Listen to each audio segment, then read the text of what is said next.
That's why we know this is really a blight.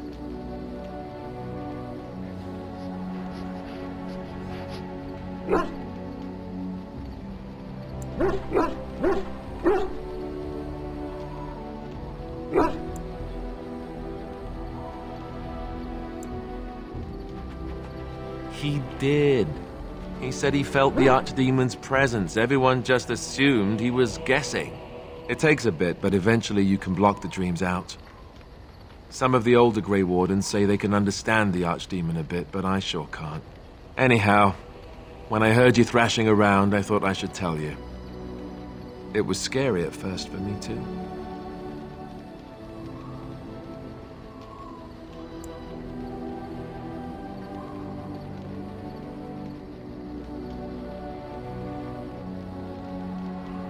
Other than dying young and the whole defeat the Blight alone thing, no. I'm all tapped out for surprises. Anyhow, you're up now, right? Let's pull up camp and get a move on.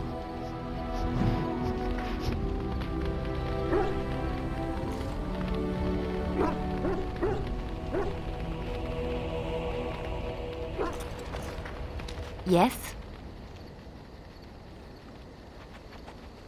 Well, here I am. Quiet. It was a life suited for contemplation. In the cloister, away from the fuss and the flurry of the cities, I found peace. And in that stillness, I could hear the Maker. But it was not perfect. Some of my chantry fellows were condescending. That is the nature of religious folk, I suppose.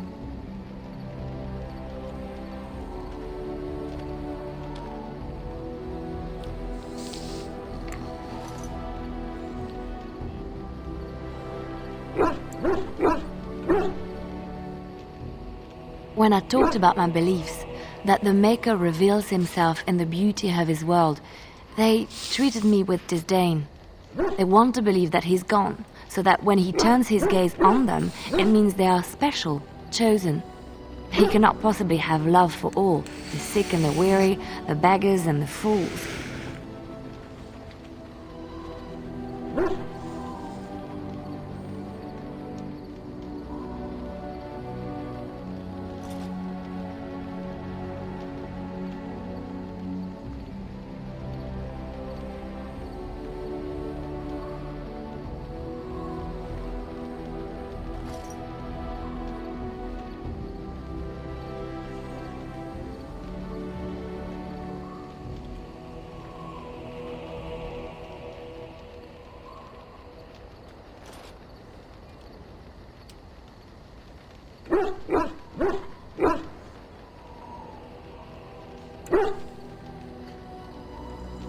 What can I say to them? What they believe is what the Chantry says, and the Chantry is infallible, yes? Maybe I am wrong, but it is the Maker's place to decide if I am worthy, not men, not the Chantry. But there is work to be done, and I have talked enough for now.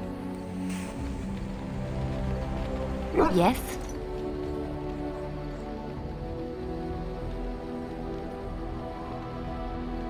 Well, here I am.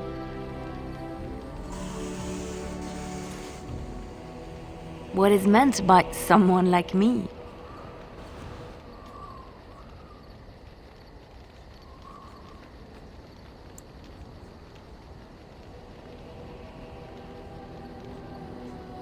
And there were no beautiful, charming women in the cloisters, you think? You would be wrong. There were many lovely young initiates in the Lothering cloister, all of them chaste and virtuous. It added to their mystique. Because then, they were forbidden, and forbidden fruit is the sweeter, no?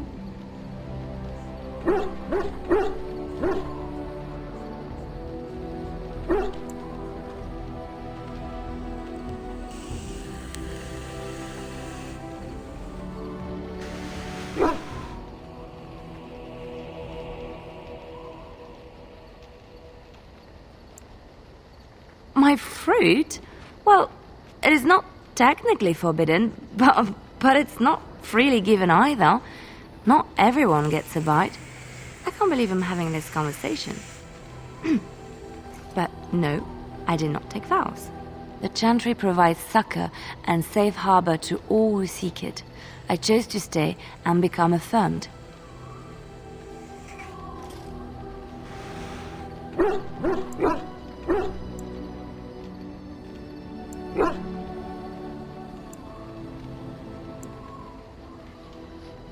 We affirm our belief in the Maker, in Andraste and the Chant, but other than that, there are no vows taken.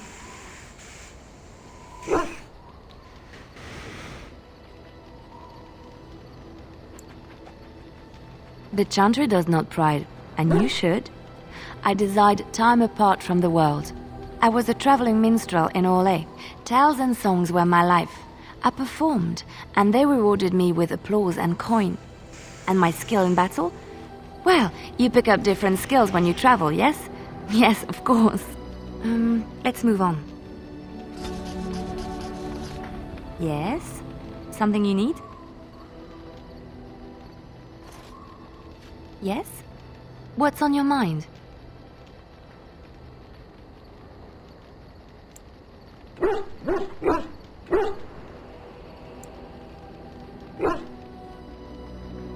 Where did you hear this?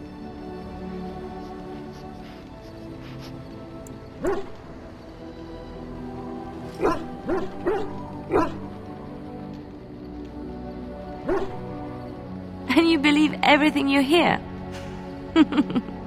Not all minstrels are spies. Most are just singers and storytellers, but some of them are what we call bards.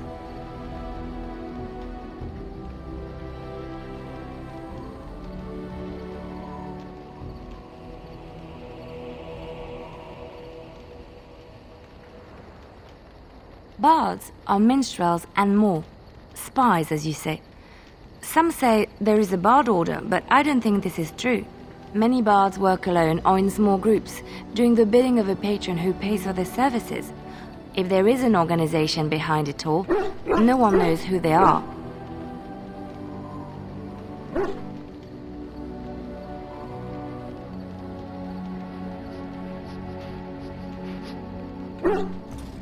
Nobles mostly.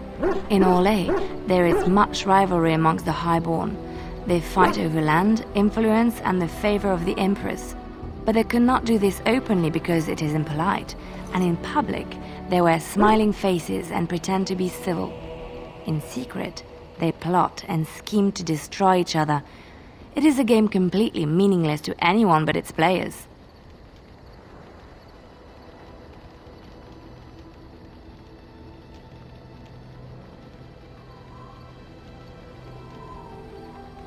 I have revealed too much, it seems, but it doesn't matter what I used to be.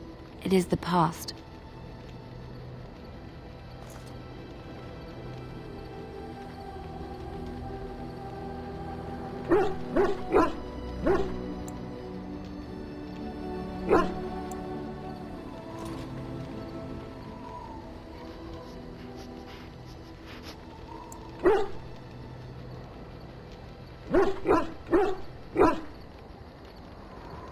Is my usefulness all that matters to you? My skills served me well, but the day finally came when I decided to just put them aside. I found myself in Ferelden and sheltered from bad weather in the Chantry, and when the storm passed, I just did not want to leave. I like to say the Maker brought me here. Yes? Something you need?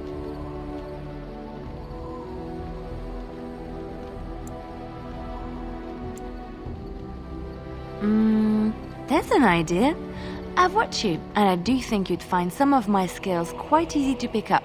Let's just go over there, away from the others, for safety, yes? I expect there shall be daggers flying about willy-nilly for a time.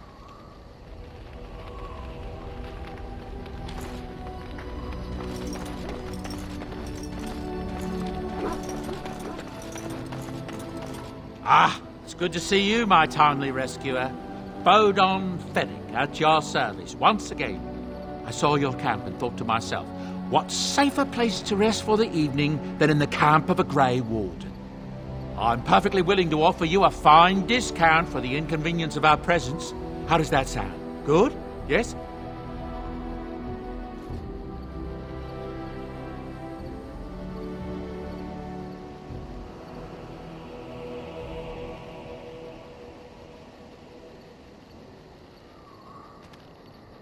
Wonderful.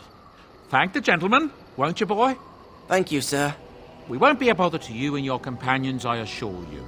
If you should need enchantments, simply talk to my boy. Otherwise, come speak with me.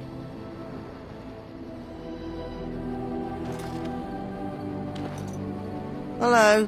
The boy's a bit simple, but he's rather good with enchantments. One of those tranquil fellas actually called him what was it now? A savant. I had no idea such a thing existed.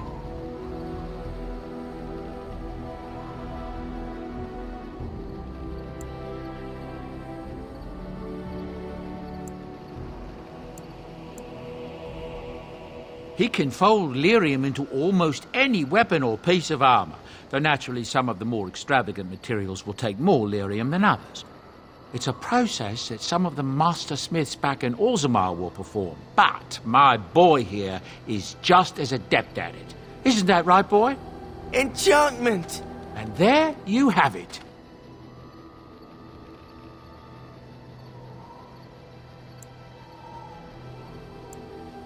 Enchantment!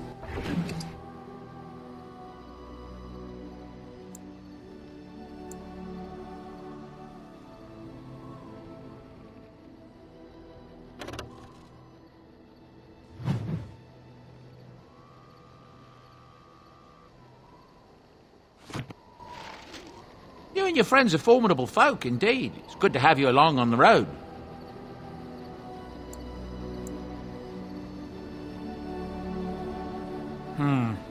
I suppose since you told me about you being a Grey Warden, it's only fitting for me to be as open. I am originally from Orzammar, the famed dwarven city that lies beneath the stately Frostback Mountains. I was a merchant there, too. Merchant caste.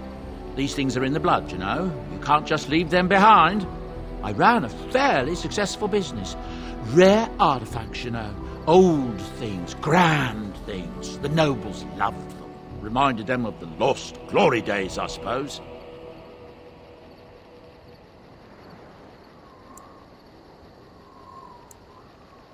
So, as I said, things were going well.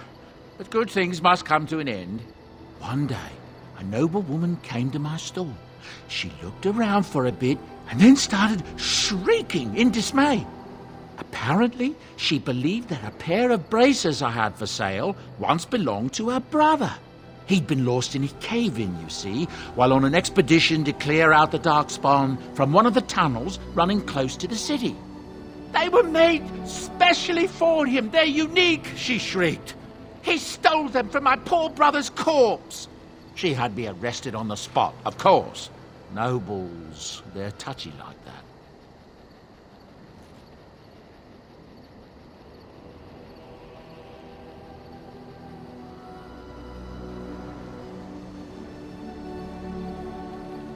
Well, I didn't steal them. You see, I'd been paying these castless thugs to venture out into the deep roads for me. The lost tigers. They're full of things that people left behind. Sometimes you can find a treasure. Something worth a little gold.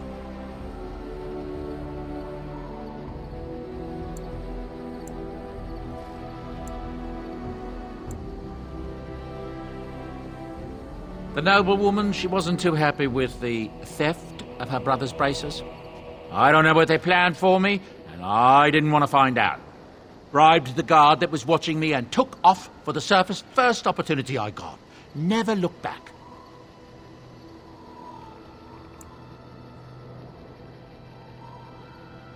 You're quite welcome. Now, is there anything the boy or I can get you? It's said the North Road Inn serves a shepherd's pie containing actual shepherds. Seems the innkeeper has something against the flocks being brought too near his own fields. That's what I've heard on the road, anyhow. Take it for what it is.